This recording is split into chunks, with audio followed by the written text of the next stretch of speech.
கண்டிப்பாக நீங்கள் Instagram use பண்ணிட்டு இருக்கீங்கன்னா இந்த சீனை நீங்கள் கண்டிப்பாக பார்த்துருப்பீங்க ஏதாச்சும் ஒரு ரீலில். அப்படி தான் நானும் பார்த்து இந்த படத்தை க்யூரியஸ் ஆகி டவுன்லோட் பண்ணி பார்த்தேன். படத்தோட நேம் லா லா லேண்ட். ஸ்க்ரீனில் ப்ளே ஆகுதுல இந்த மாதிரி கமெண்ட் செக்ஷன் தான் எனக்கு வந்து ரொம்பவே படத்தை பார்க்க ரொம்பவே தூண்டிச்சு. அதனால் அந்த படத்தை நான் டவுன்லோட் பண்ணி பார்த்தேன். At the last end of climax வரைக்குமே எனக்கு இந்த படம் வந்து ஓகேவாக தான் ஃபீல் ஆச்சு. அது ஒன்றும் இல்லை, கீழே போட்டுரு.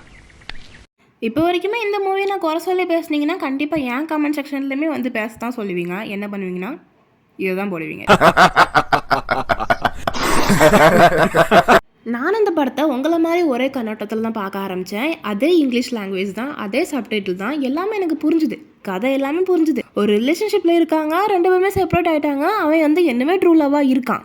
Okay, I understand. இதே மாதிரி நிறைய மூவிஸ் இருந்தாலுமே இந்த படத்தை மட்டும் பர்டிகுலராக தூக்கி வச்சு பேச தேவையில்லைன்னு தான் நான் சொல்லுவேன். ஏன்னா அமேசிங் ஸ்பைடர்மேன் கதை உங்களுக்கு தெரியும். லாஸ்ட்டில் குவென் இறந்து போயிடுவாங்க. ஆனாலுமே அந்த கதை நல்லா தானே இருக்குது. அந்த லவ் ஸ்டோரி தூக்கி வச்சு பேசுங்களேன்டா.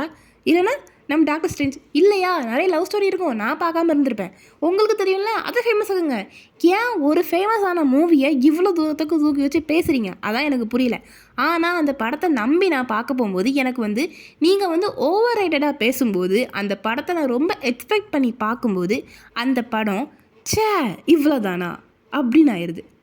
அது மட்டும்தான் பிரச்சனைங்க.